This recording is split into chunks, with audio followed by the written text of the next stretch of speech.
ৰাম নাৰায়ণ ৰাম কেৱল জপ কৰিলে কাম নহজন পুৱা উঠিলেই হ'ব নোৱাৰে। যদি দন্তবোৰ মেল খাইছে তেন্তে সেইবোৰ পৰিষ্কাৰ কৰিব লাগিব, কাৰণ মেল খোৱা দন্তৰ পৰা পেটৰ ৰোগ হজম, সেই হেতুকে দন্তবোৰ ভালদৰে পৰিষ্কাৰ কৰিব লাগিব।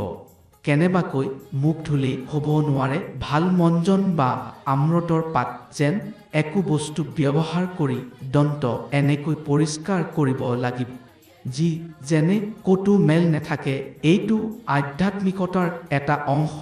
তাৰ পাছত কাপোৰ ইত্যাদি খুলি অলপ সময় বহি থাক।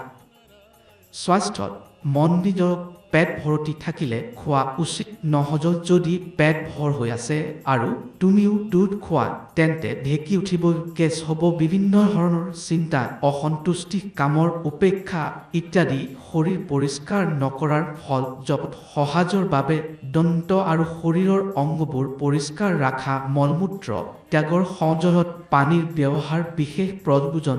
যেতিয়া বহাং ভালদৰে ভাবি চাওক যে স্বাস্থ্যৰ দৃষ্টিৰে তুমি সম্পূৰ্ণৰূপে পৰিষ্কাৰ আছা।